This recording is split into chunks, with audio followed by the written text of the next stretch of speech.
योद्धा गरुड़।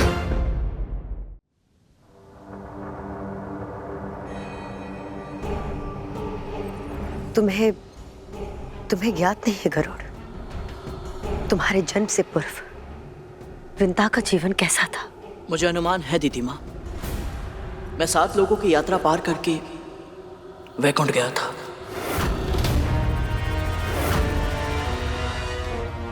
क्या तुमने 7 लोग की यात्रा कर ली? कैसे की तुमने?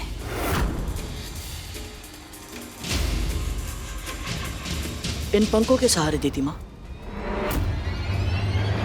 मैं उड़कर गया।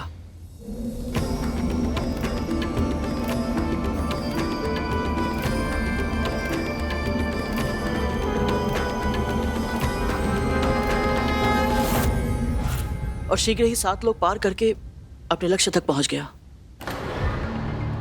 और तुम्हारे मार्ग में कोई बाधा नहीं आई? किसी ने रोका नहीं तुम्हें गरुड़? नहीं, बस विरजा नदी में कुछ समय के लिए फंस गया था। ओम विष्णवे नमः, ओम विष्णवे नमः। और फिर मैं वैकुंठ पहुंचा और वहां मुझे शेषनाग भैया मिले।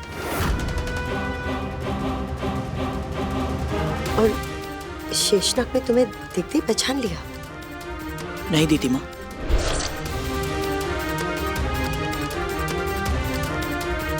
पर जब पहचाना तो हृदय से लगा लिया।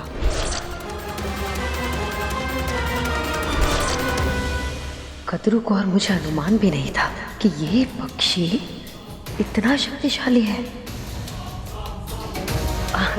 गरुड़, और क्या कहा शेषनाग ने तुम्हें? उन्होंने बताया कि बड़ी माँ और उनके अन्य पुत्रों ने छल और कुटिलता से मेरी माँ को अरुण भैया के डिम फोड़ने पर विवश कर दिया था। क्या तुम्हें भी लगता है तुम्हारा डिम सड़ता है? प्रातः आकर देख लेना। यदि अभी देखना है तो डिम फोड़ना होगा ना। और उसी कारण अरुण भैया ने क्रोध में आकर मेरी माँ को दास्ता का श्राप दे दिया था। जिस प्रकार मैं अपनी विवशता का दास बन गया हूं, उसी प्रकार आप भी अपनी बहन की दासी बनकर रहेंगी। ये श्राप है मेरा।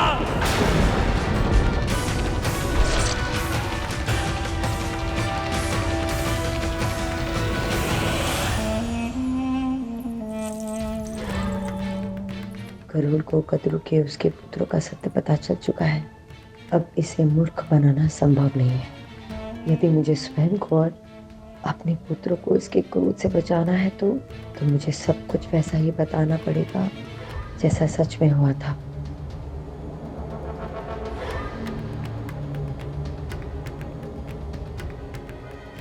शेषनाग भैया ने मुझे यह भी बताया था कि माँ की दास्ता का एकमात्र कारण अरुण भैया का श्राप नहीं है।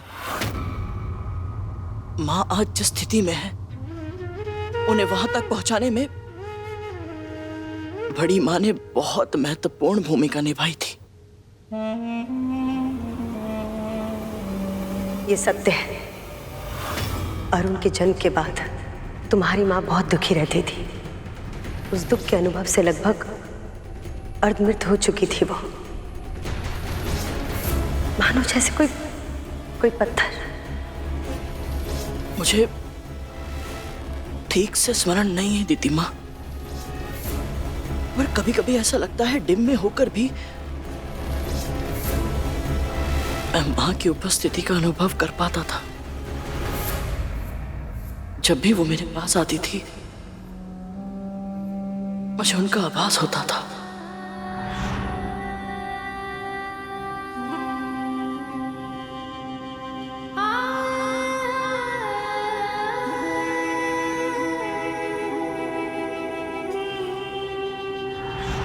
अपने निकट उपस्थित व्यक्तियों के प्रति संदेहशील तो तुम पहले से ही थे,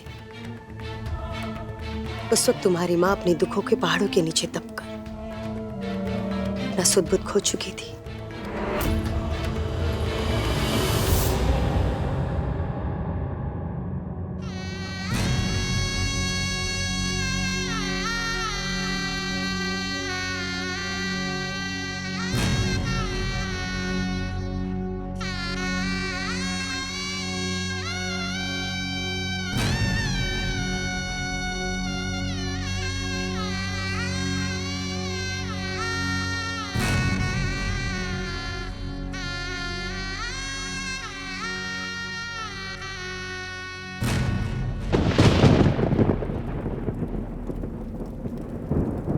अरुण,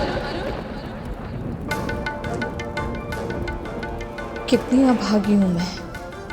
ना तो अपने पुत्र को दूध पिला पाई, ना ही लोरी सुना पाई।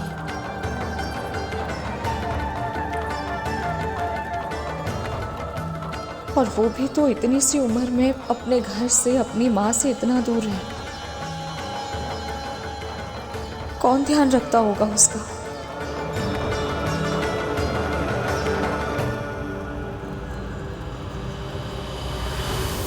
तब मुझे समझ नहीं आता था, पर अब आपकी बातें सुनकर ऐसा लग रहा है कि जब जब मेरे डिम में विचित्र सी सिहरन होती थी, अवश्य ही बड़ी माँ मेरे आसपास होती होंगी। दुखद है, पर यही सत्य है गरुड़। जो अरुण के साथ अनहोनी हुई, उसके बाद तो कदरू ने जैसे दूरियां ही बना ली थी। पर दिन बर दिन तुम्हारे डिम को बढ़ता हुआ देखकर कदरू को चिंता होने लगी। और फिर एक दिन, देखिए माँ, हम आपके लिए क्या लाए।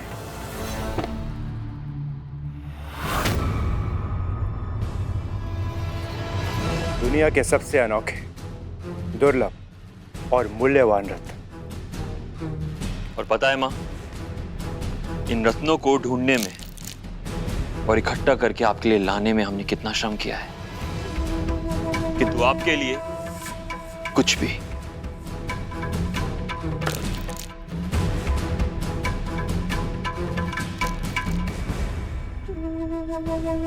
इतनी छोटी कैसे हो सकती है तुम्हारी महत्वाकांक्षा?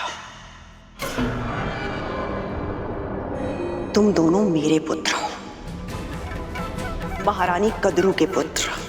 मैं तुम्हें स्वर्ग के सिंहासन पर बैठाने का स्वप्न देख रही हूं, जहां इस संसार के सारे सुख और ऐश्वर्य तुम दोनों के चरणों में होंगे।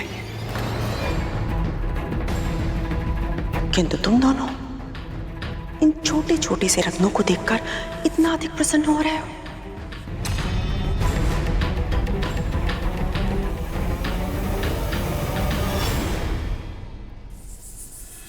विंता के पुत्र को इंद्र से अधिक शक्तिशाली होने का वरदान मिला था, पर कोई भी वरदान मेरे स्वप्न को सत्य में परिवर्तित करने से नहीं रोक सकता। इस समस्त ब्रह्मांड पर राज करेंगे मेरे पुत्र, महारानी कदरू के पुत्र।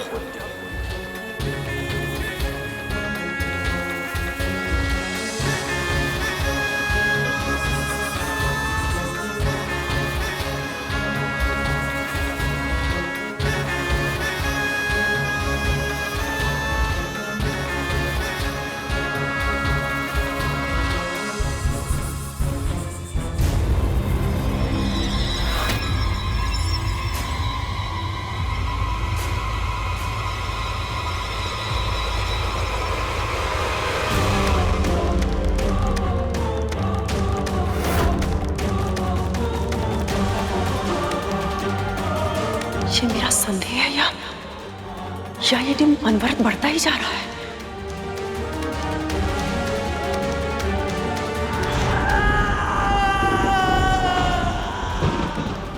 अर्ध विकसित विकलांग है, फिर भी कितना शक्तिशाली है ये बालक कि इसके प्रकाश से पूरा आकाश लाल हो गया है।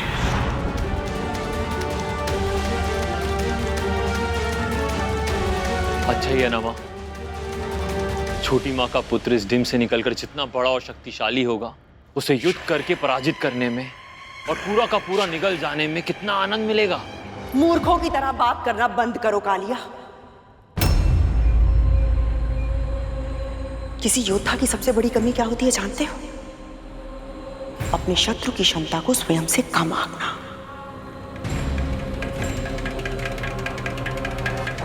बहुत सावधान रहना होगा हमें, बहुत सावधान। इतनी चिंता करने की आवश्यकता नहीं है माँ।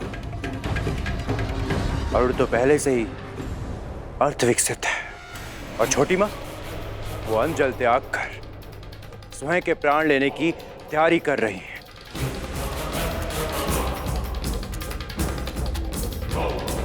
और जब ये पैदा होगा तो हम इसका वध कर देंगे। यदि नहीं कर पाए तो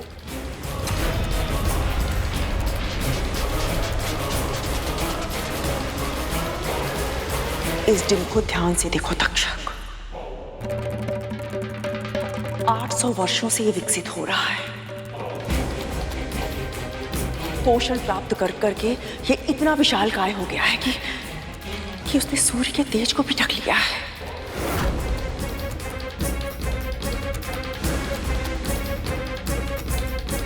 धरती के महानतम ऋषियों ने इसके जन्म से पूर्व भविष्यवाणी की थी कि इसके तन में अद्भुत शक्ति होगी और इसके भाग्य में अभूतपूर्व सफलता।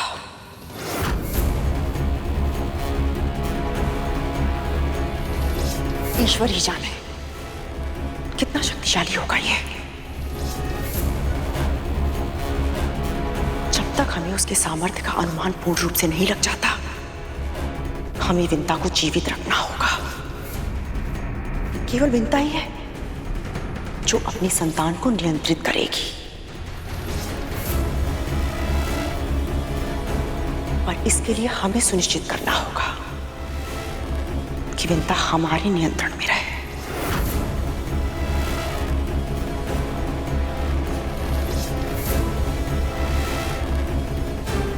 अद्भुत, आपकी दूरदृष्टि अद्भुत है माँ।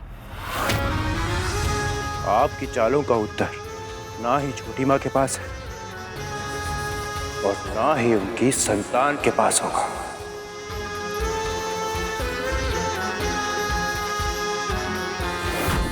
जब कद्रू ने विंता की दीन की शक्ति देखी, उसी क्षण उसने तय कर लिया कि उसे कुछ भी करके विंता को अपने नियंत्रण में कर लेना होगा।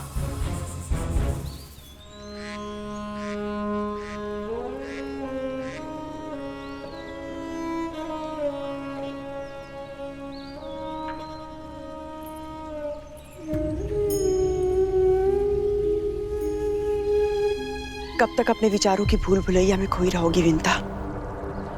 चलो, कितना समय हो गया, हमने साथ में संध्या आरती नहीं की। मेरा मन नहीं है दीदी। मन नहीं है तो बनाओ विंता। अपने प्रभु विष्णु को प्रतीक्षा करवाओगी क्या? चलो।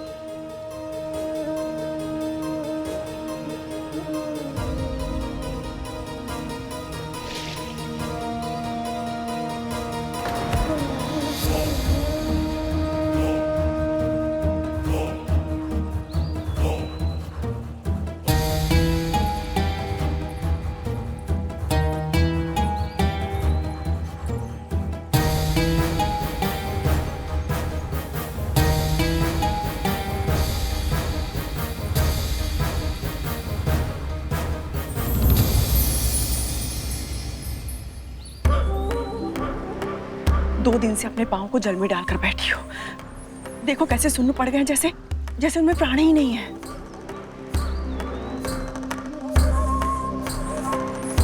विंता,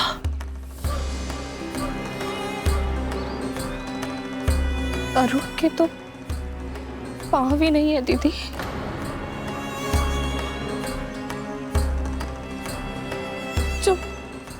जब मुझे इतना कष्ट हो रहा है तो उसे प्रतिदिन कितना कष्ट सहना पड़ता होगा। मेरे कारण मेरे पुत्र का जन्म अर्धविकसित परिस्थिति में हुआ और अब वो मुझसे इतना दूर चला गया है कि मैं उसका पालन पोषण भी नहीं कर सकती। दीदी, वो अकेले सब कुछ कैसे संभालता होगा? उसे भूख लगती होगी तो उसे भोजन कौन देता होगा? 2 घूंट पाने के लिए उसे कितना प्रयत्न करना पड़ता होगा ना। मुझे क्षमा कर देना विंता। आज तक स्वीकार नहीं करना चाहती थी, किंतु सत्य तो यही है ना कि जो कुछ भी हुआ उसके लिए दोषी मैं हूं।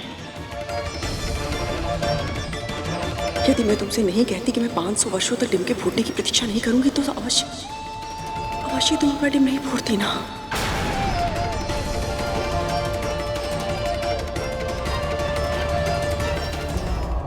मैं उस रात तुम्हें रोकने भी आई थी, किंतु जब तक मैं वहां पहुंची तब तक मैं अपना डिम फोड़ चुकी थी।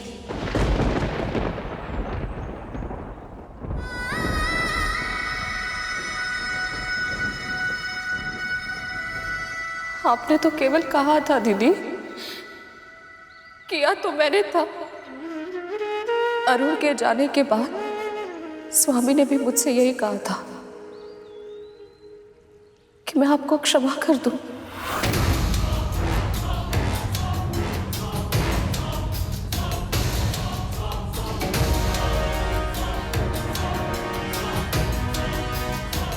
महर्षि कश्यप ने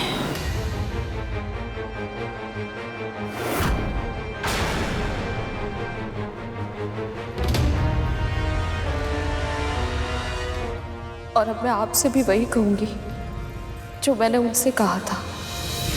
यदि किसी के कहने में आकर हम कुछ अनुचित कर जाते हैं तो दोष कहने वाले का नहीं होता, हमारा होता है, क्योंकि हमने अपने विवेक का उपयोग नहीं किया। इसलिए क्षमा का तो प्रश्न ही नहीं उठता दीदी। दोष मेरा है क्योंकि दायित्व मेरा था। ये पाप मैंने किया है और इस पाप के लिए मैं स्वयं को जितना दंड दूं उतना कम है। स्वयं के साथ और उससे अधिक अपने अजन्मे पुत्र के साथ तुम अत्याचार कर रही हो विंता। हम दोनों माँ हैं विंता, और माँओं को अपने पुत्रों के लिए, अपनी संतानों के लिए स्वयं को संभालना ही पड़ता है। तुम्हारा तन और मन स्वस्थ होगा तभी तो तुम अपने होने वाले पुत्र का ध्यान रख पाओगी। देखो कितनी शीघ्र कितना बड़ा हो गया वो।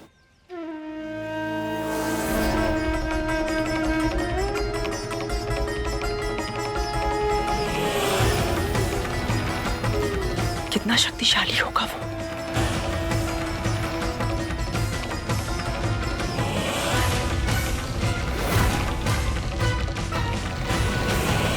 जब शक्ति अधिक हो तो उसे सजोने का, संवारने का उत्तरदायित्व भी अधिक होता है। शक्तिशाली तो वो सबके आशीर्वाद से बनेगा, किंतु उसे उत्तरदायी बनाना तुम्हारा कर्तव्य है, ताकि उस शक्ति का अनुचित उपयोग ना हो। ना वो क्रोधी बने, ना वो दंभी बने। इसलिए तुम्हें उसे नियंत्रित करना होगा, है ना?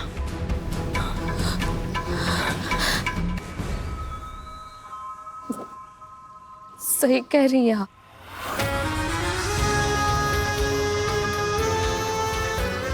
मैं चाहती थी मेरा पुत्र अपने माता पिता का सम्मान करे, उनके संस्कार सीखे, पर उससे पहले मुझे योग्य बनना होगा, क्योंकि संतान अपने माता पिता को जैसा व्यवहार करते देखती है वही सीखती है और वैसा ही आचरण भी करती है।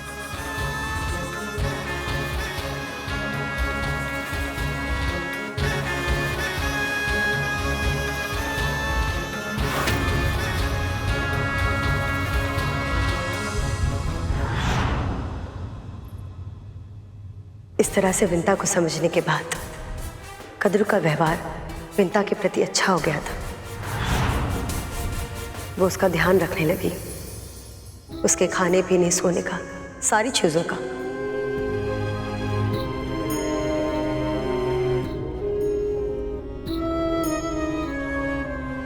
विंता का स्वास्थ्य भी अच्छा होने लगा था, परंतु उसका मन अभी भी अरुण के लिए विचलित था। सब ठीक हो जाएगा विंता, सब ठीक हो जाएगा।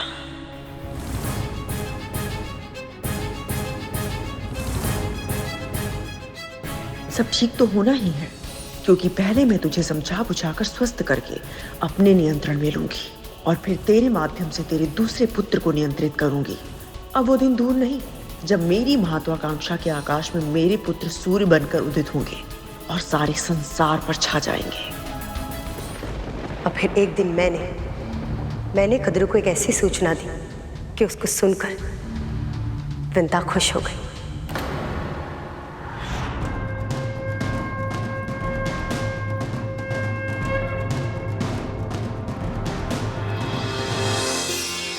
विंता, मैंने कहा था ना तुमसे कि सब कुछ ठीक हो जाएगा। देख, सब कुछ ठीक हो गया। क्या हो गया दीदी? क्या कह रही हैं आप? तुम्हारी पूजा और अरुण की तपस्या सफल हुई है विंता। अब वो अकेला नहीं है, सूर्यदेव ने हमारे अरुण को अपने रथ का सारथी बना लिया है।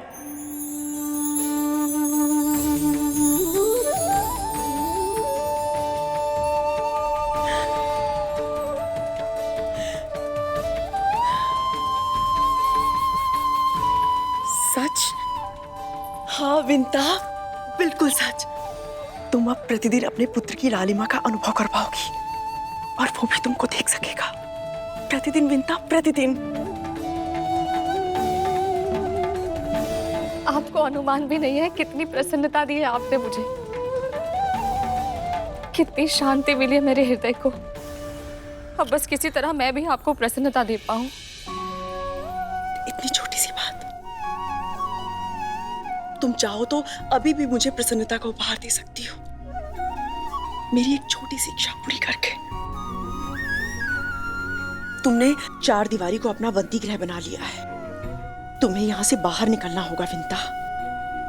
हमें एक साथ वन की सुगंधित वायु का अनुभव किए और मुक्त आकाश के नीचे घूमे हुए कितना समय बीत चुका है। तुम चलोगी ना? मैं अवश्य चलूंगी दीदी, आपकी इच्छा को सम्मान अवश्य दूंगी मैं।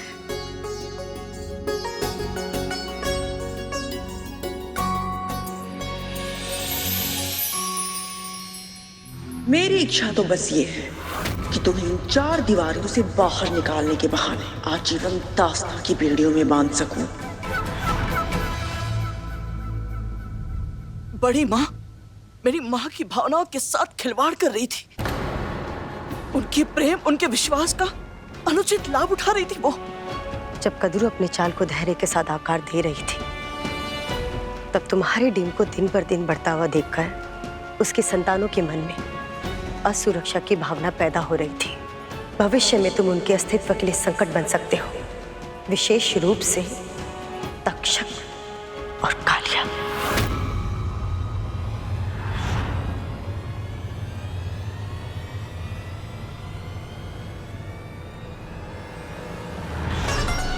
मुझे धुंधला धुंधला स्मरण हो रहा है। कभी कभी मुझे संकट का आभास होता था तो गहरे काले रंग की छायाकृतियां दिखाई देती थी। अब समझ आया कि वो तक्षक भैया और कालिया भैया थे। वो दोनों इतने शक्तिशाली थे कि अपनी ऊर्जा संभालना उनके लिए संभव नहीं था। वो सदैव किसी ना किसी को खोजते रहते थे ताकि उसको कष्ट देकर अपना मनोरंजन कर सके। पर कद्रू के स्पष्ट आदेश से वो तुम्हें किसी तरह की हानि नहीं पहुंचा सकते थे।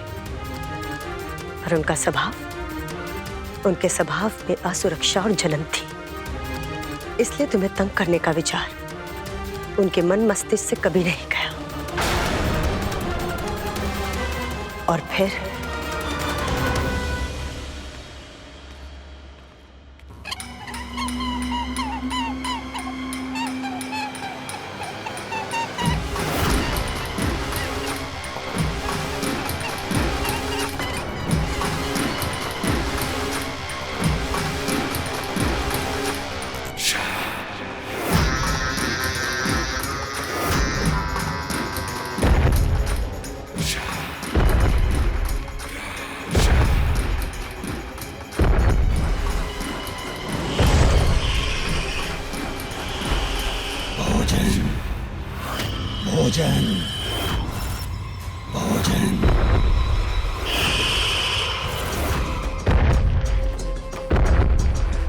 भोजन।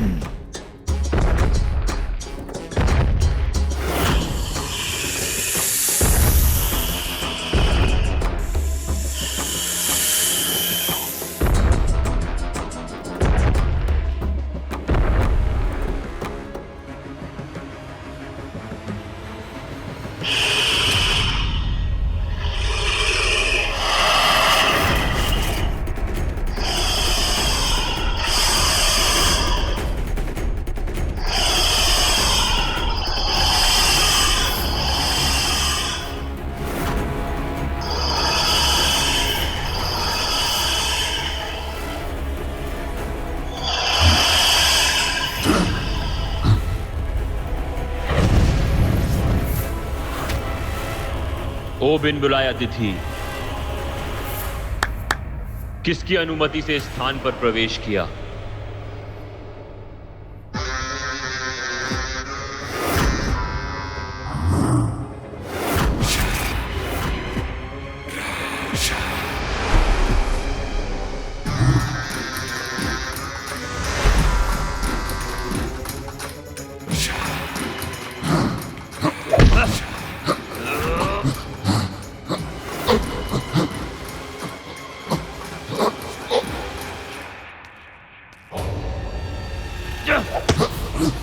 रुक जाओ।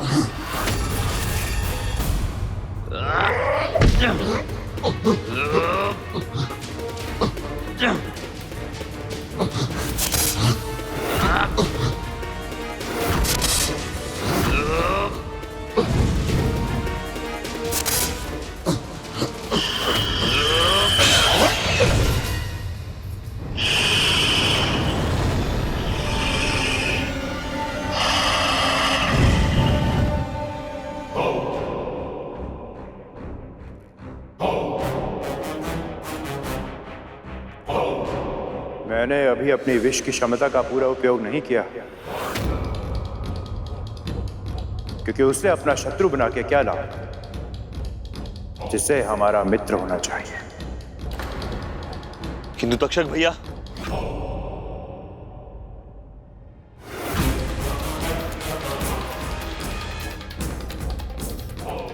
परंतु मैं तुमसे मित्रता क्यों करूं? क्योंकि हमारी मित्रता से तुम्हें वो उपहार मिलेगा जिसकी तुम कभी कल्पना भी नहीं कर सकते।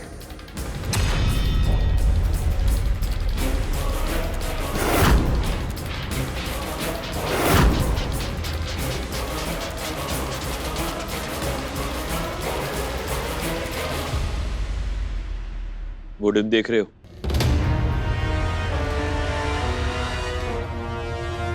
पिछले 800 वर्षों से वो डिम परिपक्व होने की प्रतीक्षा कर रहा है। जरा सोचो, उसके अंदर पल रहा प्राणी कितना बड़ा होगा, कितना स्वादिष्ट होगा।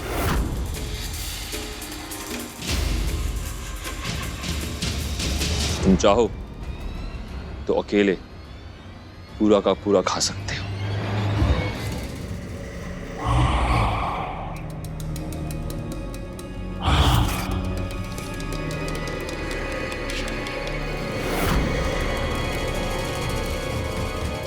वाह, इस प्रकार का आहार! वाह, तुम दोनों निश्चित ही मेरी मित्रता के योग्य हो।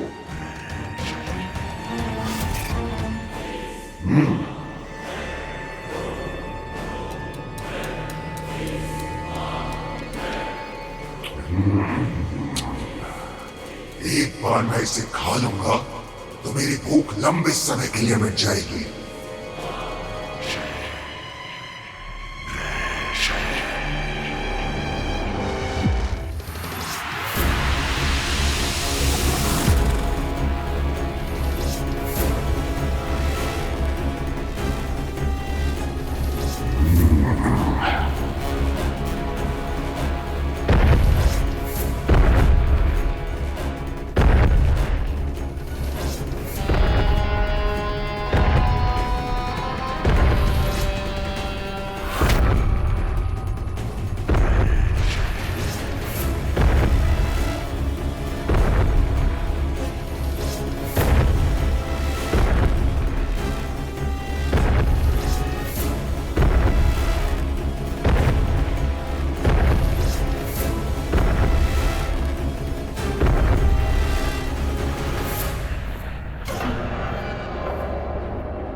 के बारे में सुनकर आज भी मेरे रोंगटे खड़े हो रहे हैं। मुझे अच्छी तरह स्मरण है वो दिन। बहुत आशंकित था, डिम के भीतर असहाय अनुभव कर रहा था। लग रहा था जैसे साक्षात मृत्यु मेरी ओर बढ़ी चली आ रही है। मृत्यु का दूसरा नाम था वो दानव, जिसे तक्षक और कालिया ने भेजा था तुम्हारे लिए। पर वो नहीं जानते थे कि वो कितनी बड़ी संकट में फंसने वाले थे। कैसे दीदी माँ?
माँ माँ माँ माँ माँ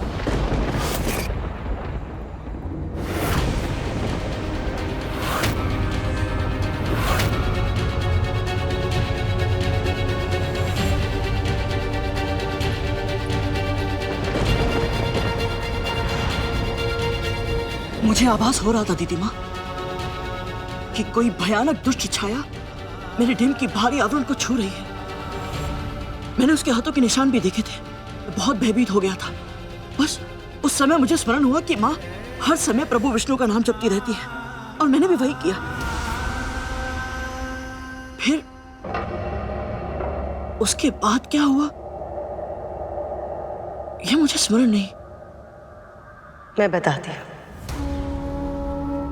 बताती हूँ कि उसके आगे क्या हुआ।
चेष्टा किसने की?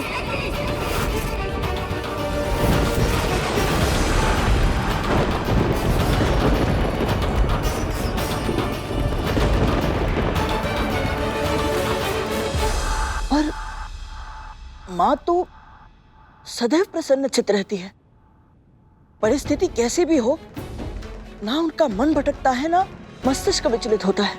उन्हें इतना अधिक क्रोध आ सकता है, ये विश्वास करना भी कठिन है मेरे लिए। जानते हो, संसार में सबसे ज्यादा बलवान, सबसे ज्यादा बुद्धिमान व्यक्ति को भी किससे भय लगता है? समुद्र के मध्य आने वाली आंधी से, अमावस्या की घनघोर अंधेरी रात्रि से, और सत्य के मार्ग पे चलने वाले उस व्यक्ति के क्रोध से, जिस व्यक्ति ने कभी किसी का बुरा ना किया हो। उस व्यक्ति को कभी क्रोध नहीं दिलाना चाहिए गरुड़, क्योंकि जब ऐसे व्यक्ति को क्रोध आता है तो फिर सब कुछ नष्ट हो जाता है, कुछ नहीं बचता। बड़े से बड़े अपराध को क्षमा करना तुम्हारी माँ का मूल स्वभाव है, पर है तो वो एक माँ ही, और जब अपने संतान पे संकट आता हुआ देखती है तो स्वयं मृत्यु के देवता यमराज से भी अधिक भयंकर होता है उस माँ का क्रोध। उत्तर दो, कौन है जिसने मेरे पुत्र पर कुदृष्टि डालने का दुस्साहस किया?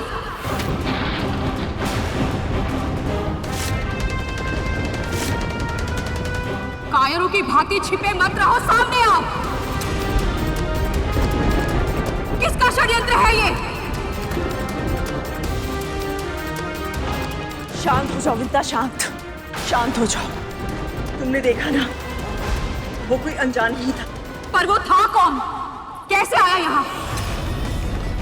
और क्यों मेरे पुत्र को हानि पहुंचाना चाहता था? तक्षक कालिया, सच कहो, क्या जानते हो उसके बारे में?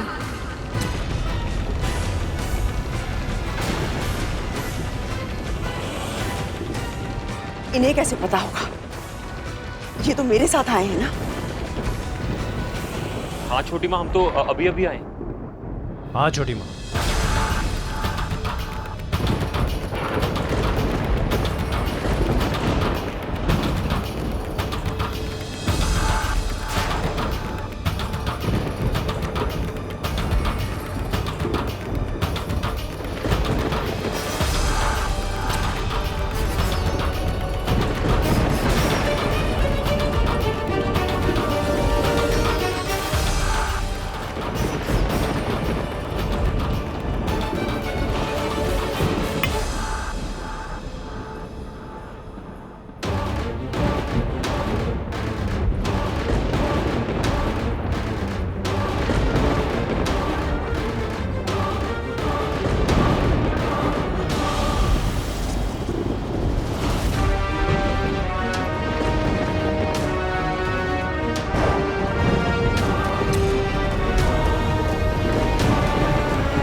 मैं महर्षि कश्यप की पत्नी विंता परम प्रभु श्री विष्णु को साक्षी मानकर अपने समस्त जप, तप और व्रत की शक्ति का आह्वान करती हूँ।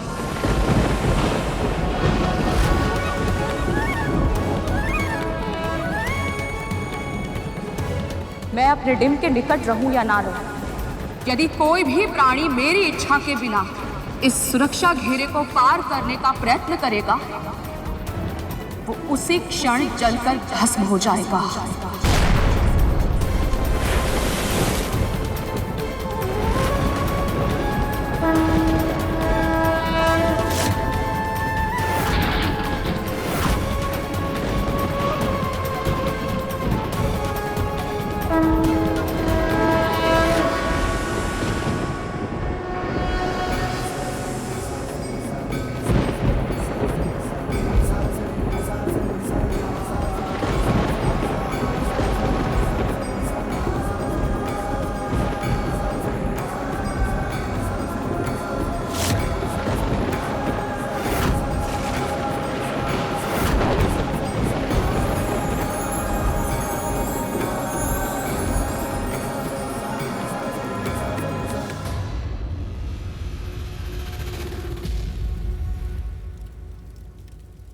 तुम्हें अंदेशा है कि तुम दोनों ने क्या किया है?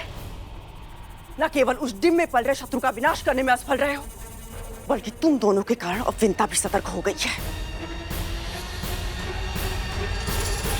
उसके होने वाले पुत्र को अपने वश में करने के लिए मैं विंता को अपने नियंत्रण में रखना चाहती थी, किंतु तुम दोनों की मूर्खता के कारण अगर मेरी चाल असफल रही ना तो। हम नहीं जानते थे मां कि वो डिम अपनी स्वयं रक्षा कर सकता, वो भी एक दानव के विरुद्ध।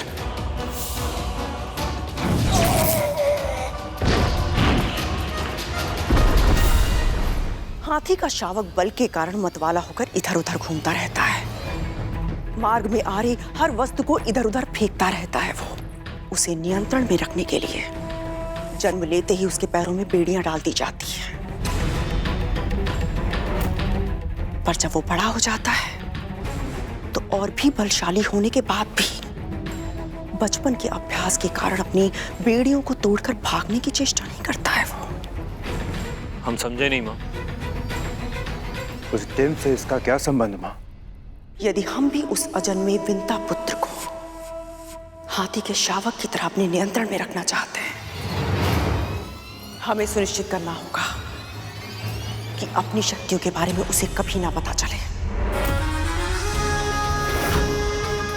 स्मरण रखना, विंता ही वो खूंटी है जो अपने पुत्र को हमारे आदेशों के खूंटे से बांध कर रख सकती है। वो चाहकर भी हमारा हित न कर पाए, उसके लिए उसकी मां को अपने वश में करना होगा, और उसके लिए आवश्यक है कि तुम दोनों उसके पुत्र से दूर रहो। समझ गए मां। अब विंता को अपने अधीन करने के लिए मुझे ही शीघ्र कुछ ना कुछ करना होगा।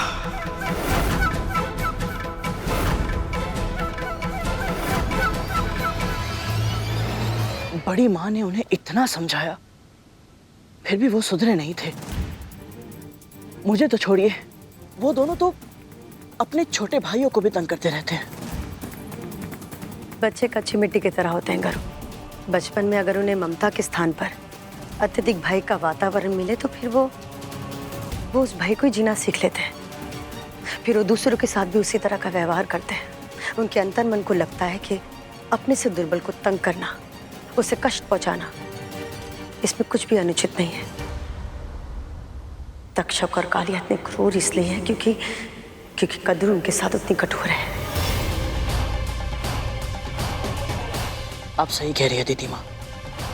कद्रू ने अपने पुत्रों को चेतावनी दी थी, पर तब तक बहुत देर हो चुकी थी।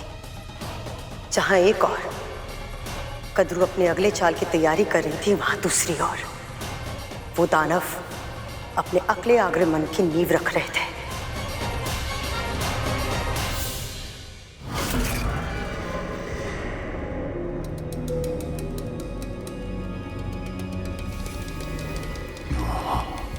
टीम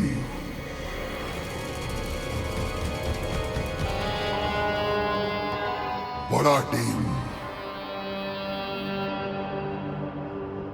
भोजन भोजन भोजन भोजन।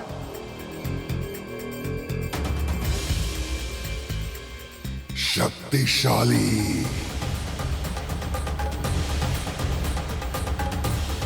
प्रतिशोध, आक्रमण आक्रमण आक्रमण। वो तीनों दानव तुम पर आक्रमण करने के लिए सही समय की प्रतीक्षा कर रहे थे गरुड़। उधर कद्रू भी शीघ्रता करने के पक्ष में नहीं थे। सही समय की प्रतीक्षा, ये उसकी रणनीति का सबसे महत्वपूर्ण भाग था। समय बहुत बलवान होता है गरुड़। निद्रा देवी की तरह समय को भी वरदान प्राप्त हुआ था। कुछ समय के लिए व्यक्ति सब कुछ भूल जाता है। कद्रू से स्नेह मिलने के बाद विंता उसके ताने, अपनी ईर्ष्या और अरुण के अर्ध विकसित होने का दुख धीरे धीरे भूलने लगी थी, और कद्रू अपने अगले चाल के लिए सही अवसर ढूंढ रही थी। और वो स्मरण है तुम्हें जब मदनोत्सव के दिन हम दोनों ने महुआ खा लिया था और 2 दिन तक नाचते रहे थे? हाँ, कितना उपहास उड़ाया था ना सबने हमारा। क्या हुआ विंता? कुछ नहीं दीदी, अरुण की दुर्घटना के बाद मैंने सोचा ही नहीं था कि मैं सामान्य बन पाऊंगी, फिर से जीवन जी पाऊंगी, हंस पाऊंगी। पर आपके कारण अब मुझ में फिर से आशा जागी है। अपने दूसरे पुत्र के जन्म के लिए उत्साहित हूं मैं। केवल तुम नहीं, मैं भी बहुत उत्साहित हूं। देखो तो उस डिब्बे में है क्या?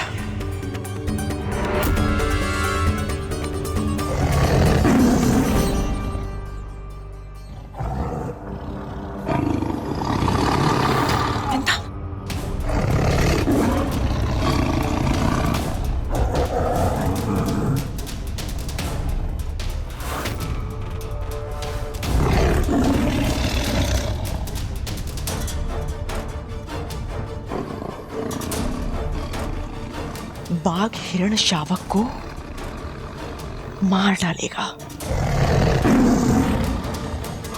नहीं दीदी, जैसे बाघ निकट आएगा उस हिरण शावक की मां कूदकर संतान के सामने आ जाएगी और स्वयं को भोजन बनाकर बाघ के सामने अपने को प्रस्तुत कर देगी।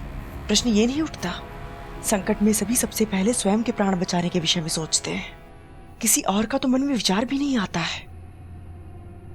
लगी शर्त? लग गई। तो जो हारेगा उसे दूसरे को हंसाना पड़ेगा, विदूषक बनकर। स्वीकार है।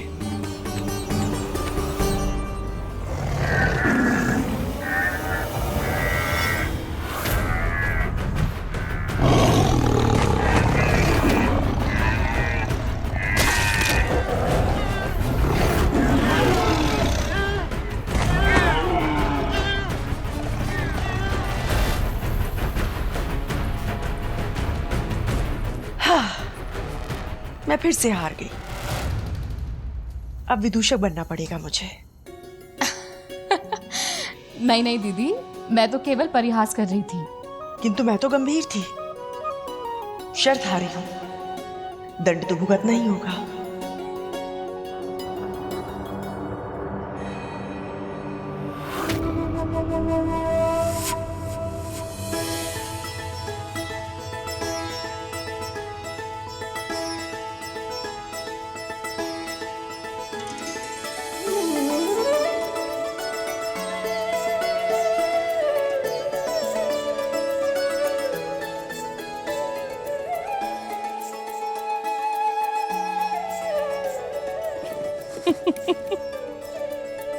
वैसे कैसा बचपना कर रहे हैं ना हम दोनों। कभी कभी बचपना कर लेना चाहिए। मुझे तो बहुत आनंद आ रहा है। तुम्हें आनंद नहीं आ रहा है?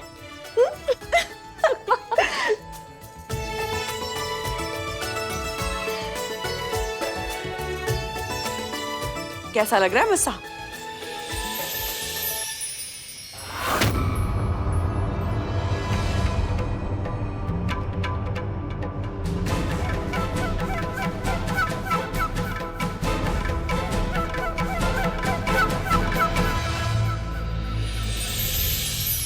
आप तो बहुत उत्तम विदूषक लग रही हैं दीदी।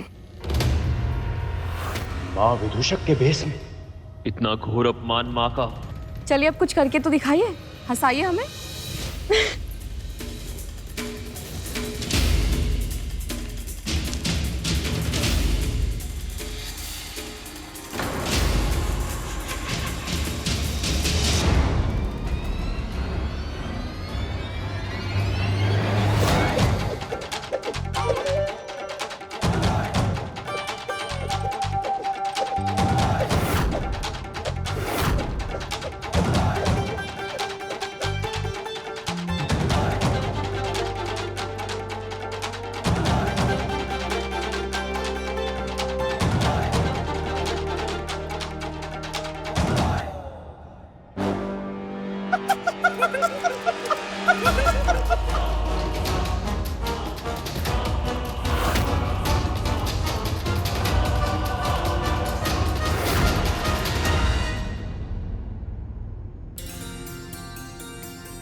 बहुत उत्तम दीदी।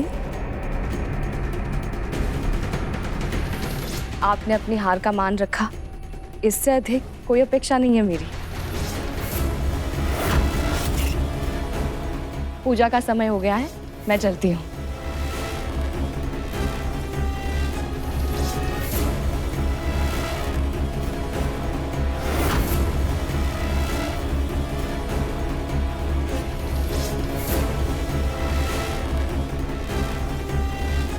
आपने अपना अपमान क्यों होने दिया माँ?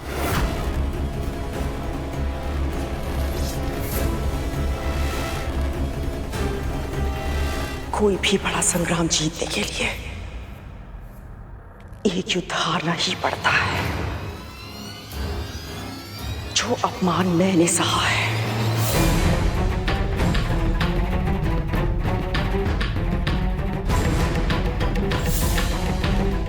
उससे 100 गुना अधिक अपमान विंता को सहना होगा, बहुत ही शीघ्र।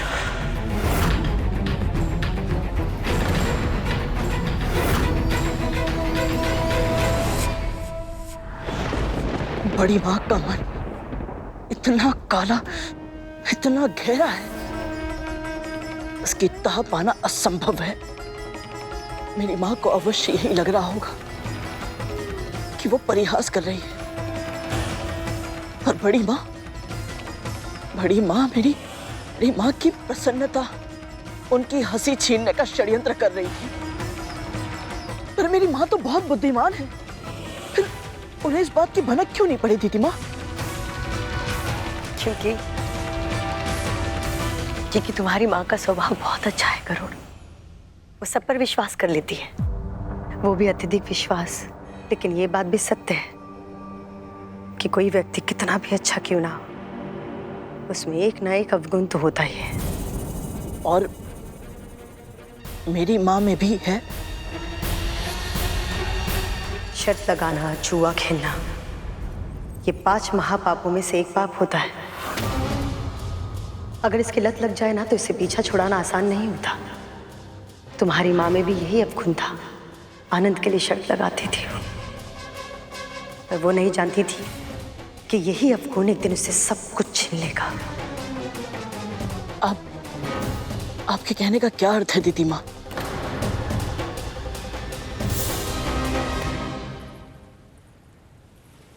तुम्हें थकान लग रही होगी ना? लग तो रही है। तो यहीं बैठ जाते हैं, वायु की ठंडक का आनंद लेते हैं।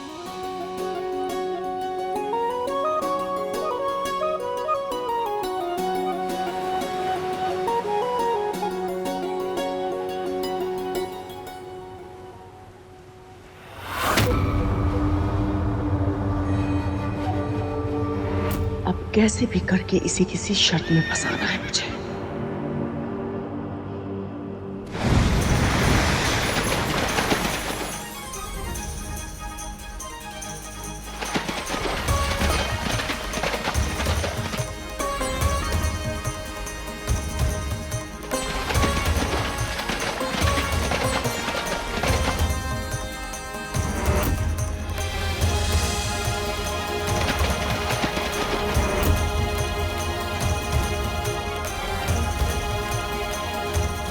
यही अवसर है मेरी होने वाली दासी से अंतिम शर्त लगाने का। इतनी आभा, इतनी शोभा, ऐसा भावी प्राणी मैंने आज तक नहीं देखा। ये उच्च श्रवा है दीदी, देवराज इंद्र का अश्व। कहते हैं सभी घोड़ों में ये सर्वोपरि है, सर्वश्रेष्ठ है। वर्ग तक की यात्रा पलक झपक कर ही कर सकता है ये। तभी इतना निराला है। किंतु कितनी विचित्र बात है विंता, उसका पूरा तन धवल है किंतु पूंछ ऐसी काली जैसे जैसे अमावस्या की रात। क्या कह रही हो दीदी? हिमालय की हिम जैसी है इसकी पूंछ, श्वेत। तन बिल्कुल वैसा है जैसा तुमने कहा, हिम की तरह श्वेत। किंतु उसकी पूंछ को ध्यान से देखो विंता, ऐसी है जैसे रात भर जलने के बाद दिए का तल हो जाता है, बिल्कुल काला। आपको कुछ भ्रम हो रहा है दीदी। पूछ श्वेती है, देखो।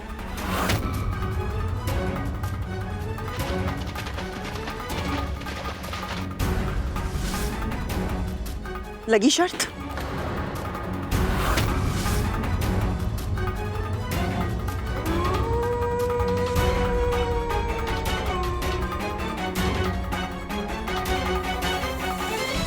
आप फिर से हार जाओगी दीदी। श्वेत और काले में बहुत अंतर होता है, मैंने अपनी आंखों से देखा है।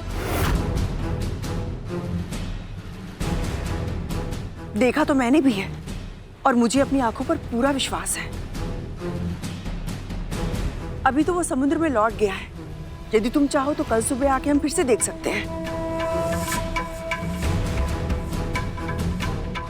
तो बोलो, शर्त लगाने का साहस है?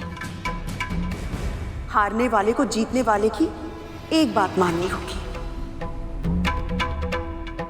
स्वीकार है?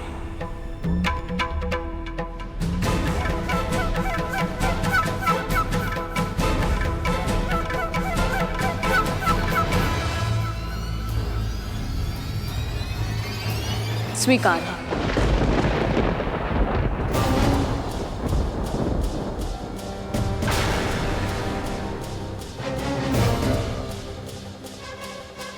ये अचानक क्या हो गया? मैं अपना डिम देखकर आती हूँ।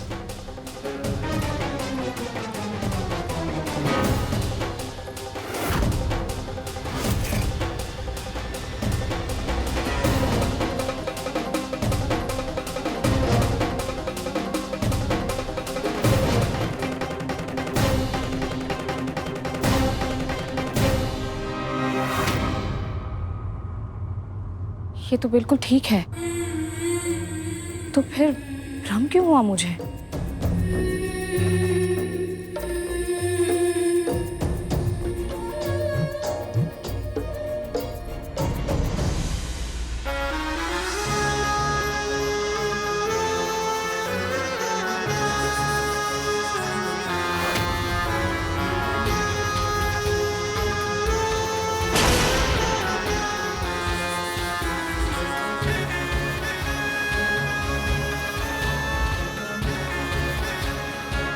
सब जानती है तू, भली भांति समझती है कि सब अनुचित है।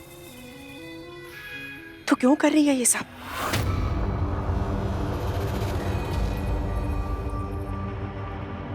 तेरी अंतरात्मा हूं कद्रू, मुझसे सत्य छुपाना असंभव है। मैं जानती हूं कि तेरे मन में क्या विचार पनप रहा है, इसलिए तुझे चेतावनी दे रही हूं कि तू जो करना चाहती है वो अकल्पनीय है। मत कर ऐसा। व्यर्थ के आदर्शों में मुझे मत फंसा। शर्त लगाना विंता के स्वभाव की दुर्बलता है और तू उसी दुर्बलता का लाभ उठाना चाहती है। इसीलिए तूने जानबूझकर शर्त लगाई कि उस घोड़े की पूंछ काली है, ताकि विंता को यह भ्रम हो जाए कि शर्त तू ही हारेगी। जबकि क्या? जबकि हारी हुई शर्त को अपनी जीत में कैसे बदलना है, इसका उपाय तो तुझे शर्त लगाने से पहले ही सूझ गया था। अर्थहीन प्रलाप मत कर, तू ये पाप मत कर। यदि किया तो असुरक्षा की ये भावना तेरे और तेरे पुत्रों के विनाश का कारण बन जाएगी। अभी भी समय है कद्रू, संभल जा।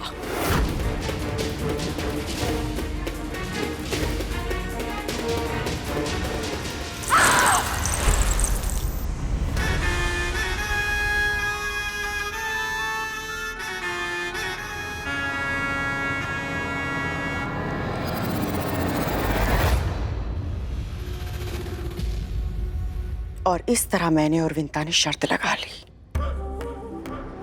अब कल सुबह का सूर्य इस शर्त का परिणाम लेकर आएगा और साथ लाएगा मेरा, तुम्हारा, हम सबका सुनहरा और सुरक्षित भविष्य।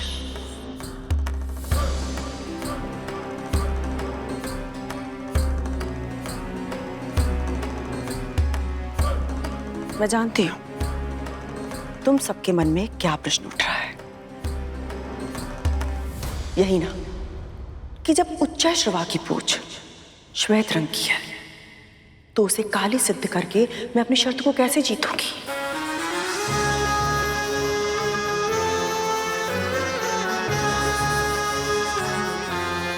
मैं नहीं करूंगी, तुम करोगे। तुम सांप।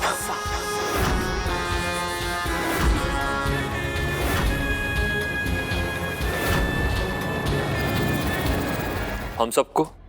पर कैसे मां? उच्चेश्वरा, देवराज इंद्र का घोड़ा सृष्टि की महानतम शक्तियों ने उन्हें उपहार में दिया था।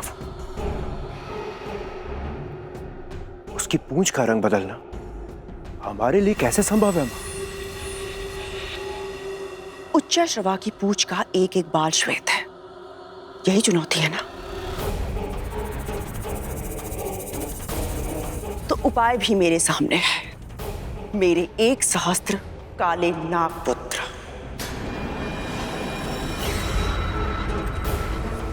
कल सुबह होने से पहले तुम सब जाकर उच्चैश्रवा की पूंछ से लिपट जाना। दूर से देखने पर किसी को भी भ्रम हो जाएगा कि उसकी पूंछ काले रंग की है।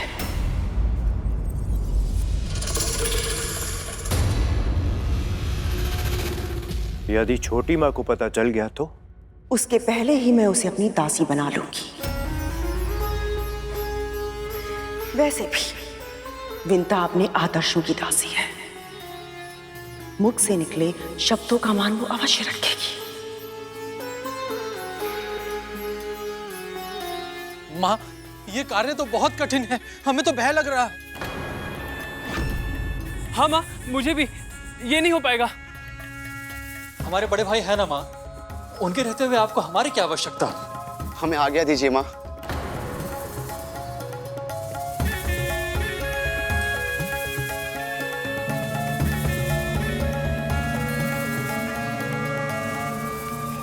मेरे आदेश की अवहेलना करने का दुस्साहस कैसे किया तुम सबने?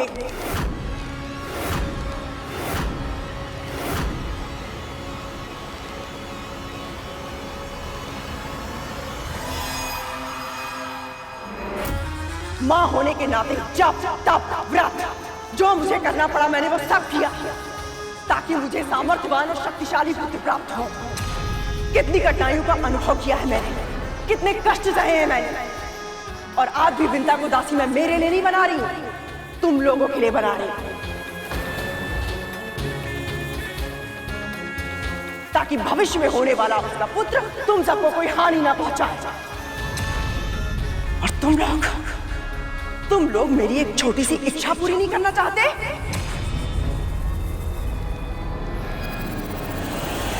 और तुम जैसे कृतज्ञ पुत्र होना अभिशाप है। तुम्हारी इस कायरता को देखकर मेरा हृदय जल रहा है, और उसी नजर की अग्नि में तुम सब जलोगे और भस्म हो जाओगे। श्राप है मेरा। उसी नजर की अग्नि में तुम सब जलोगे और भस्म हो जाओगे। श्राप है मेरा। उसी नजर की अग्नि में तुम सब जलोगे और भस्म हो जाओगे। उसी नजर की अग्नि में तुम सब जलोगे और भस्म हो जाओगे। श्राप है मेरा। द्वापर युग में 5 पांडवों में से एक, विश्व के सर्वश्रेष्ठ धनुर्धर अर्जुन के पौत्र महाराज परीक्षित भारतवर्ष के सिंहासन को संभालेंगे, और उनके पुत्र चक्रवर्ती महाराज जन्मेजय सर्प यज्ञ करेंगे।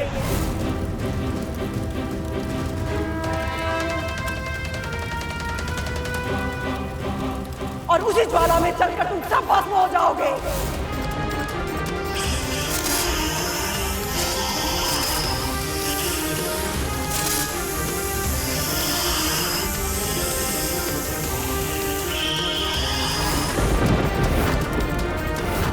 और उनके पुत्र चक्रवर्ती महाराज जन्मेजय सर्प यज्ञ करेंगे, और उसी ज्वाला में चलकर तुम सब भस्म हो जाओगे। तुम सब भस्म हो जाओगे। माँ, हम आपकी अवज्ञा करना नहीं चाहते हैं। हाँ माँ, हमसे बहुत बड़ी भूल हो गई माँ। हमें क्षमा कर दीजिए माँ।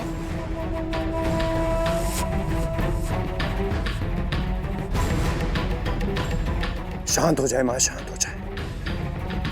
आपकी आज्ञा का पालन होगा। हम सब वही करेंगे जो आप चाहेंगे।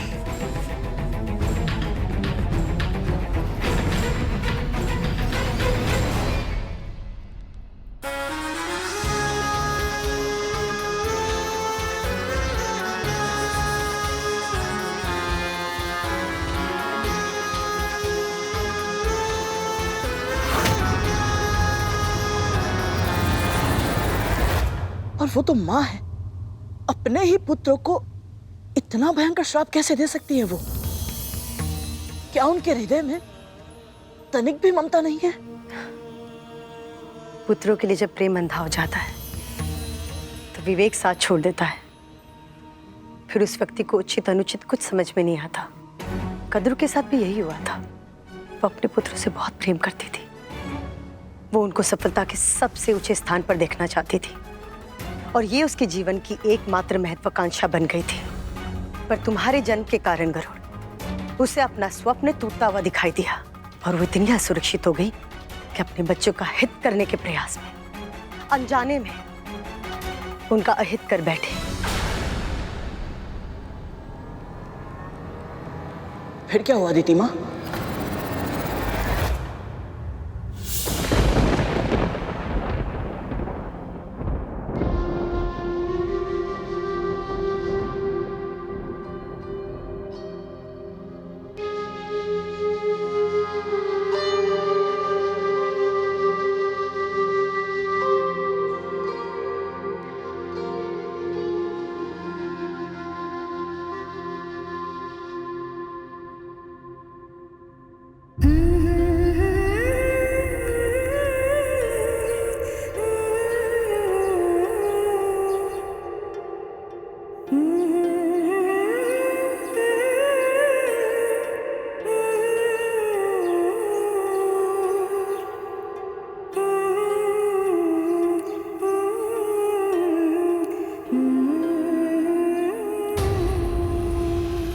यहाँ क्या कर रही हो तुम? उच्चैश्रवा सुबह की भ्रमण के लिए आता ही होगा। चलो देखते हैं शर्त कौन हारता है, तुम या मैं।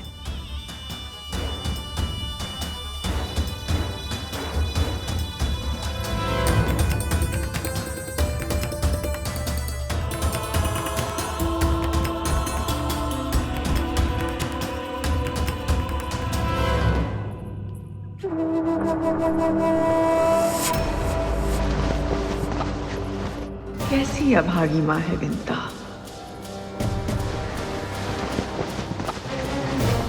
स्वयं ही रेखा मिटा दी।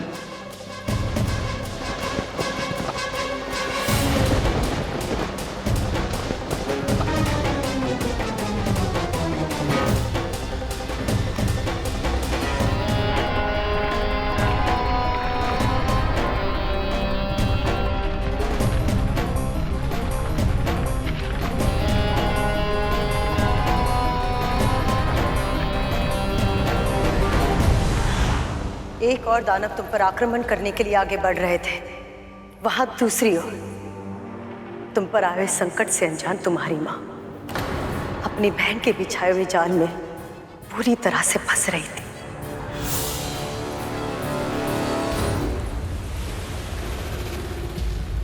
विंता, शर्त का स्मरण तो है ना? ये भी कोई पूछने वाली बात है दीदी? जो हारेगा उसे दूसरे की कोई एक बात माननी पड़ेगी। हारने के बाद कहीं दंड स्वीकार करने से मना तो नहीं कर दोगी?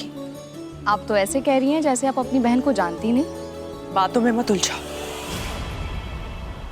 वचन दो।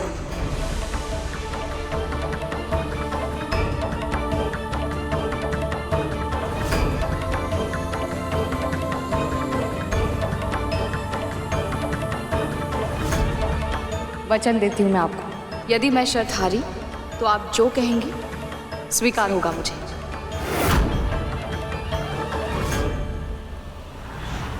माँ को तनिक भी अंदेशा नहीं हुआ कि उन्हें धोखा दिया जा रहा है।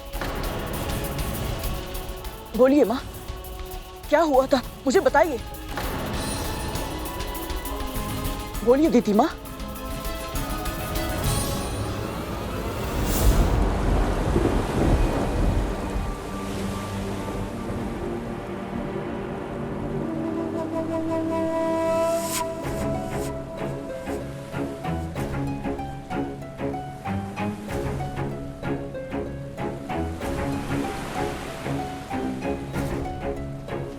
दीदी,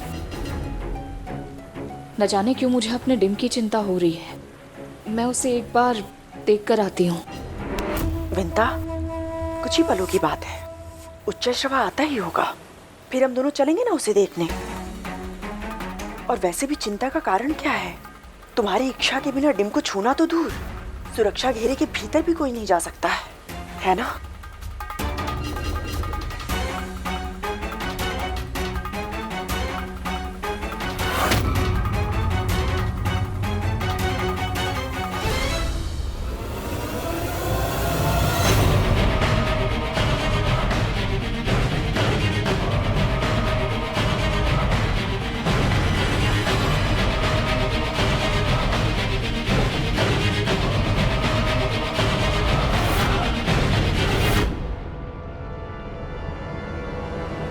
जब मृत्यु धीरे धीरे निकट आ रही हो तो कैसा लगता होगा तक्षक भैया?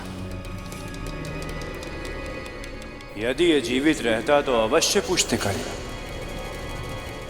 पर दुख की बात तो यह है कि उधर हमारी मां इसकी मां से शर्त जीत कर उनका जीवन अपनी मुट्ठी में कर लेंगे। और यहां ये जन्म लेने से पहले ही मृत्यु को प्राप्त हो जाएगा।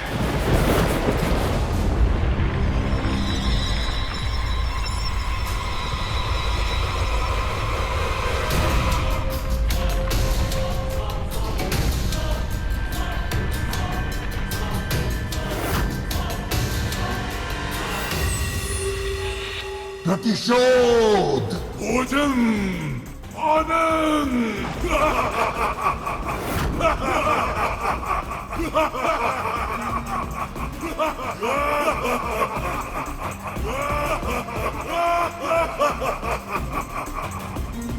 बस कुछ ही क्षण और खेल समाप्त।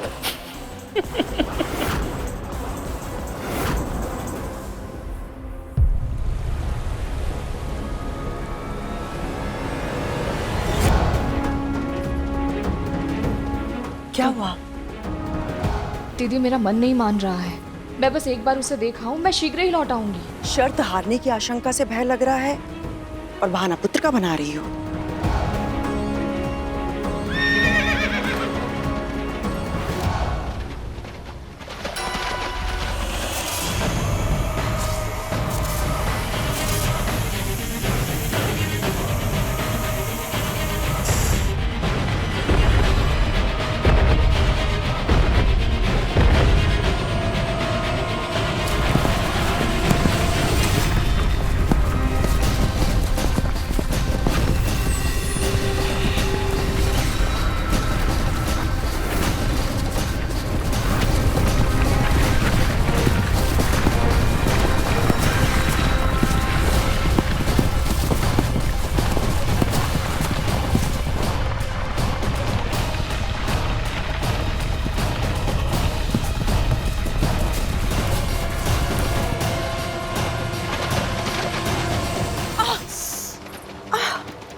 क्या हुआ?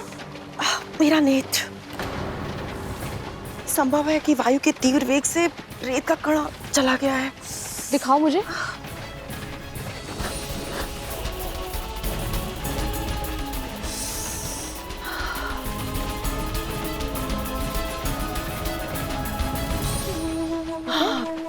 अब ठीक लग रहा है। देखो कहीं घोड़ा चला ना जाए।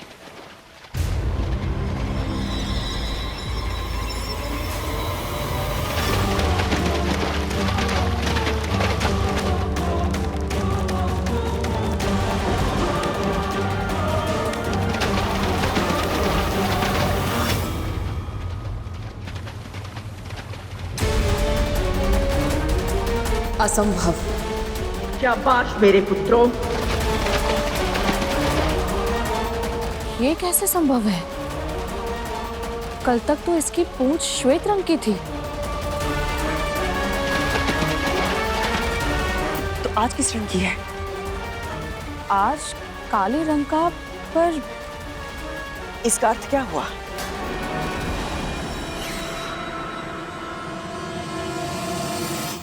आप जीत गई, मैं हार गई।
जा दासी, रुक जा दासी, रुक जा दासी, रुक जा दासी।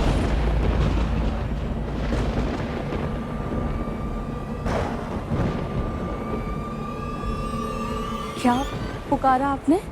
वही जो अब तू है।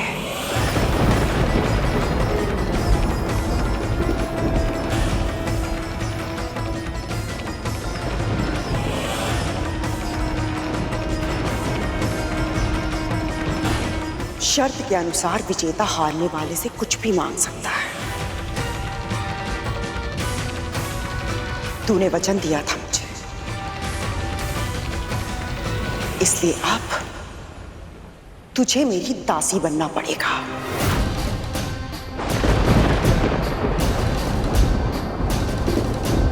जीवन भर के लिए तुझे मेरी दासी बनना पड़ेगा। जीवन भर के लिए तुझे मेरी दासी बनना पड़ेगा। जीवन भर के लिए तुझे मेरी दासी बनना पड़ेगा। जीवन भर के लिए तुझे मेरी दासी बनना पड़ेगा। जीवन भर के लिए।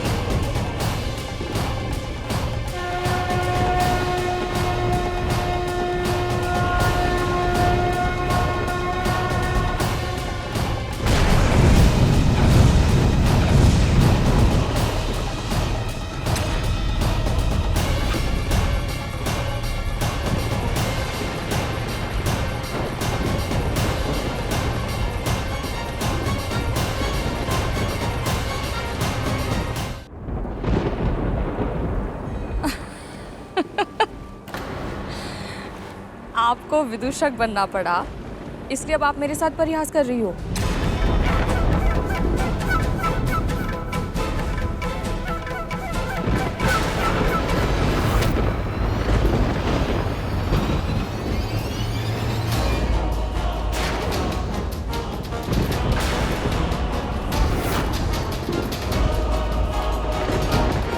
दीदी, ये सब क्या है?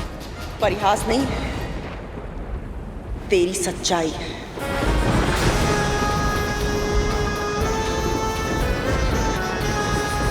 जब तक तू मन से, वचन से, कर्म से मेरी दास्ता स्वीकार नहीं करती, तब तक तू यहां से एक पग भी नहीं हिला सकती।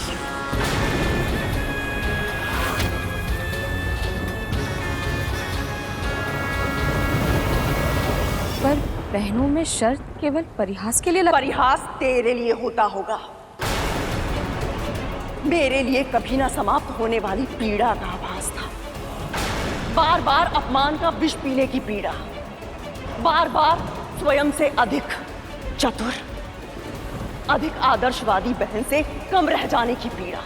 ऋषि मुनि, देवता, यहां तक कि हमारे स्वामी भी तुझे सम्मान देते थे। मुझे क्या मिला? उपेक्षा, तिरस्कार, द्वितीय श्रेणी का व्यवहार।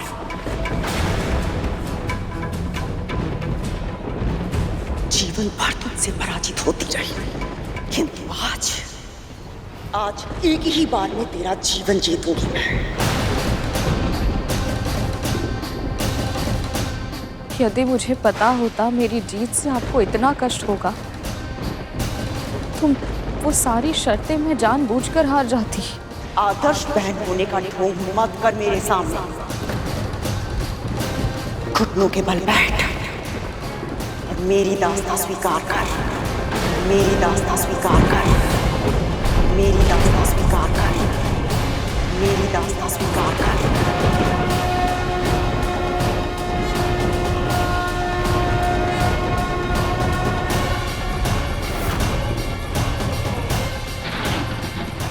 जिस प्रकार मैं अपनी विवशता का दास बन गया, उसी प्रकार आप भी अपनी बहन की दासी बनकर रहेंगी।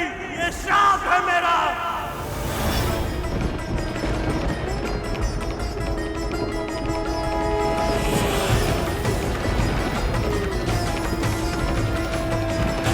अनजाने में या जानबूझकर आज तक आपके प्रति जो कुछ अनुचित हुआ हो मुझसे, उसका दंड समझकर आपका ये निर्णय स्वीकार करती हूँ मैं। शब्द जाल में फंसाना चाहती है मुझे। अपने मुख से स्पष्ट रूप से घोषणा कर विंता।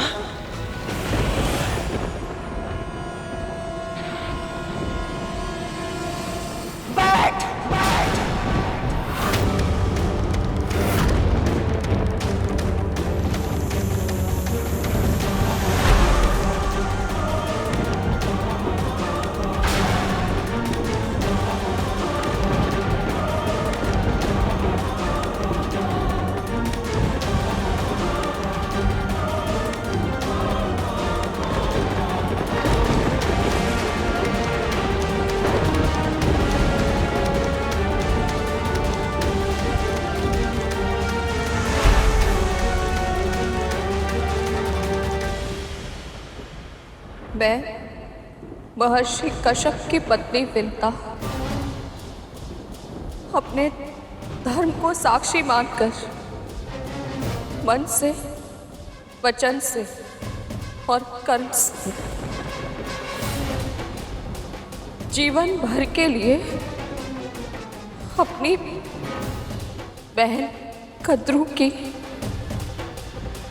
दास्तां स्वीकार करती हूँ।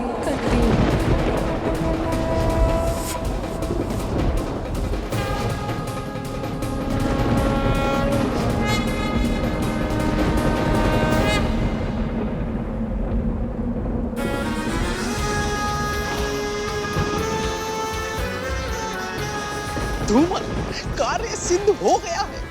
हाँ तू विंता माँ फंस गई चक्कर में। यह शुभ समाचार कालिया भैया और टच्चक भैया को देते प्रसन्न हो जाएंगे। चल चल चल, शीघ्र चल।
समस्त संसार के लिए माता पिता की सेवा के आदर्श बनो पुत्र, सदैव वंदनीय बनो।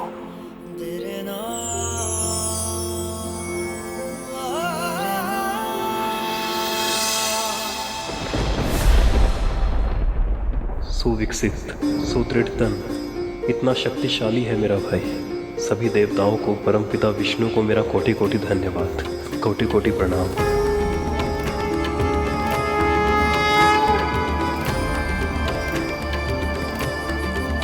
तुम्हारा कल्याण हो पुत्र।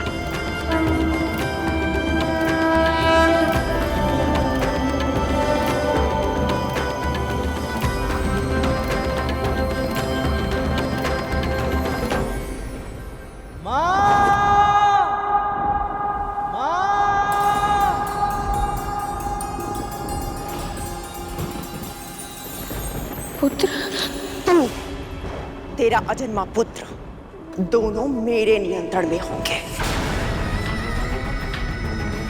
प्रतिपल तुम दोनों की श्वास पर अब मेरा अधिकार होगा।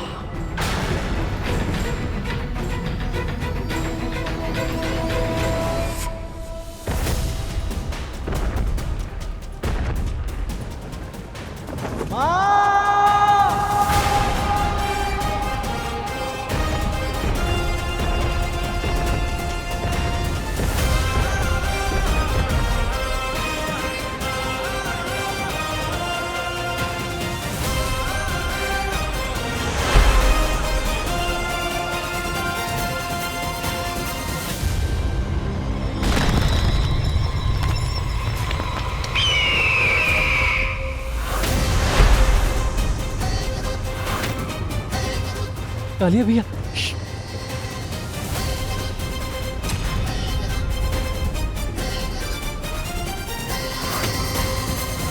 आप तो मुझे अपने प्राणों से भी अधिक स्नेह करती थी, तो मेरे लिए आपके मन में विष कब भर गया दीदी?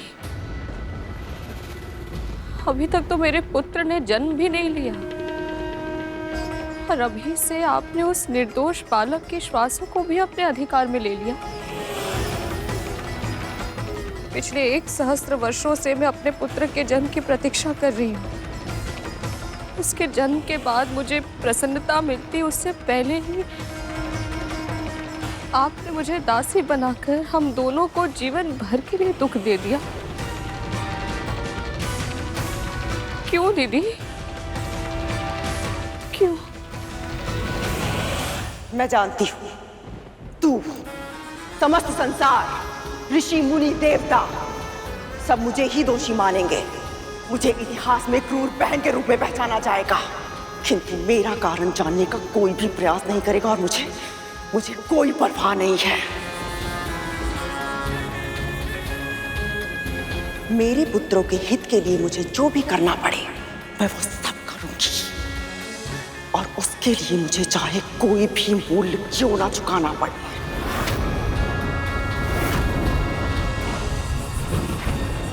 आपके पुत्रों की रक्षा? पर मेरे पुत्र ने तो जन्म भी नहीं लिया दीदी, उससे किसी को कैसे संकट हो सकता है?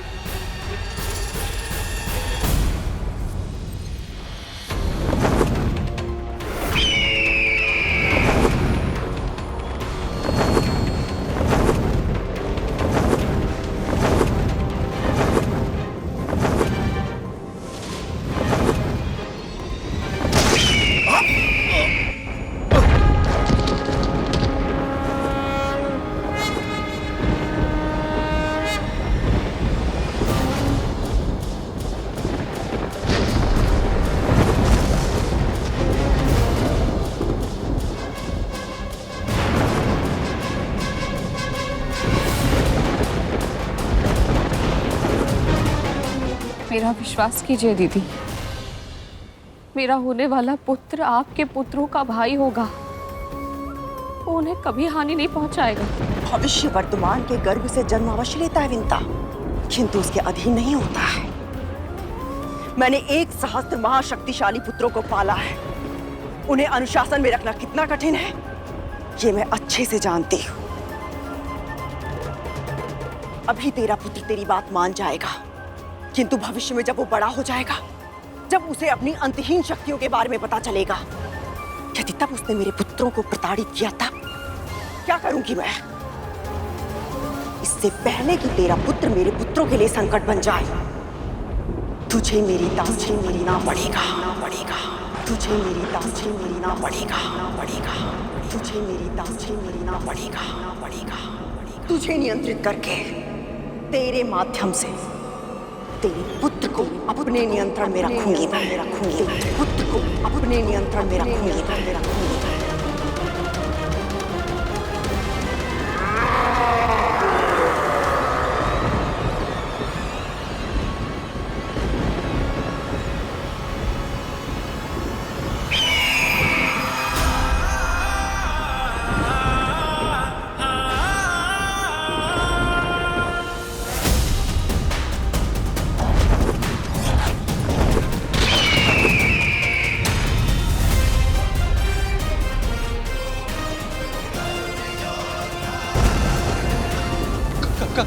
कालिया भैया, ये छोटी माँ का पुत्र है, अभी टीम से निकला है।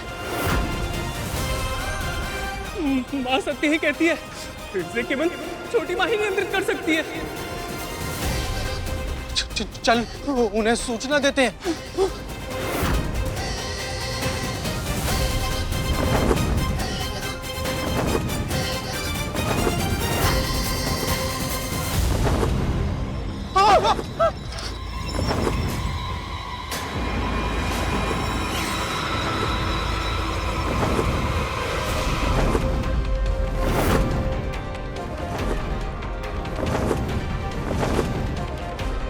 तक्षक भैया, तक तो धूमल के प्राण संकट में है कालिया।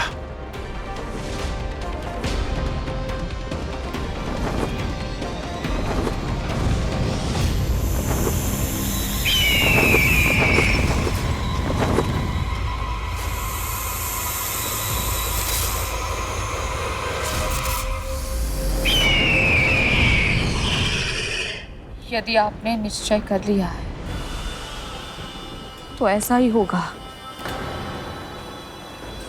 एक दासी के रूप पे आपके हर आदेश का पालन करूंगी मैं।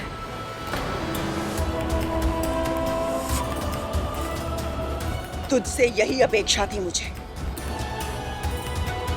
किंतु इतना कहना ही पर्याप्त नहीं होगा।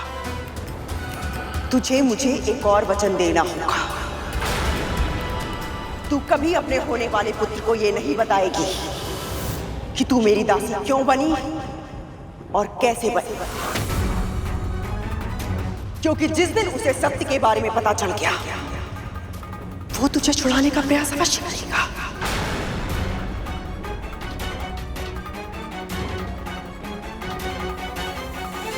वचन दो विद्या।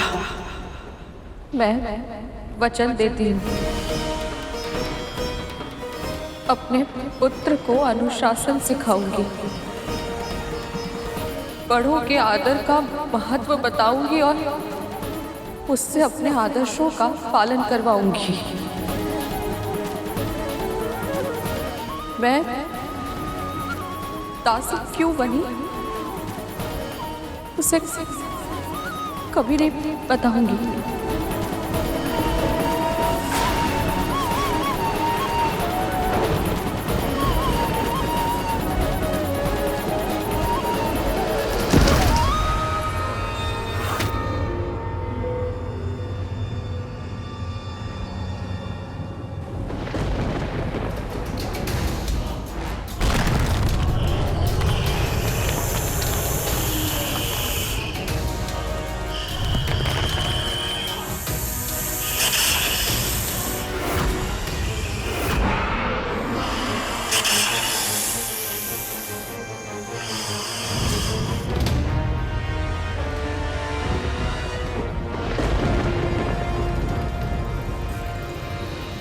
ये तो वही दानव है जो मेरे डिम पर आक्रमण करने आया था।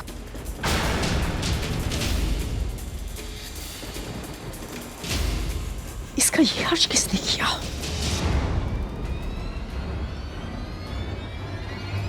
शारीरिक और मानसिक क्षमता में अद्वितीय एवं ऐसा आदर्श होगा पूरे संसार को गर्व होगा।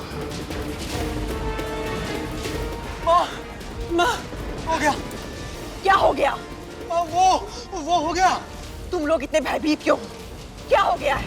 जन्म, इनके पुत्र का जन्म हो गया माँ, उसी ने हमारी हालत करी है।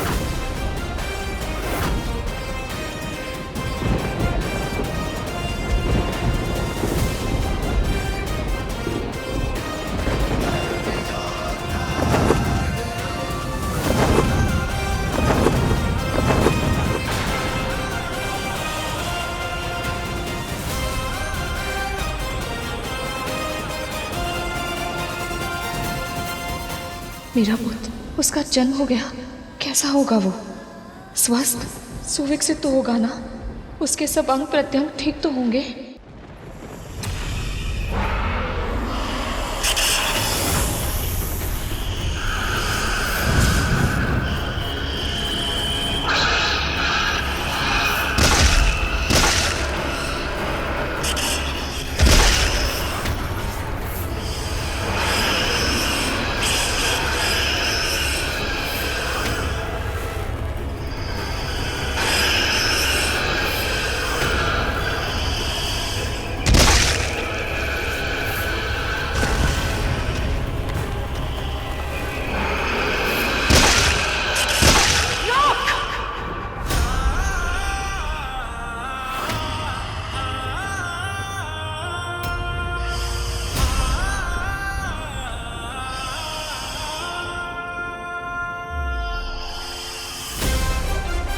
शिव जी ने एक यज्ञ के फलस्वरूप मुझे ये माला दी थी। जिसे जो धारण करेगा उसे ऐसी प्रतापी संतान प्राप्त होगी जिसके नाम और यश की कीर्ति समस्त ब्रह्मांड में फैलेगी। देख क्या रहे हो? आत्मन करो।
माँ,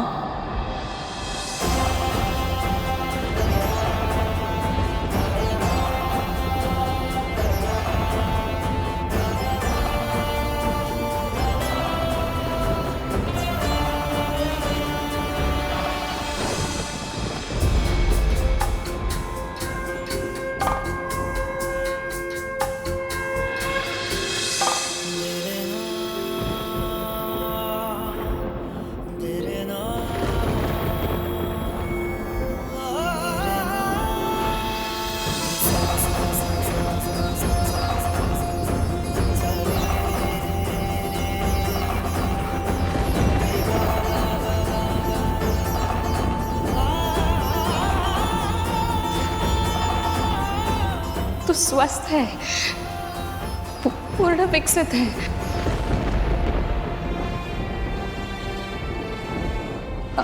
अपने सामान्य रूप में आप पुत्र।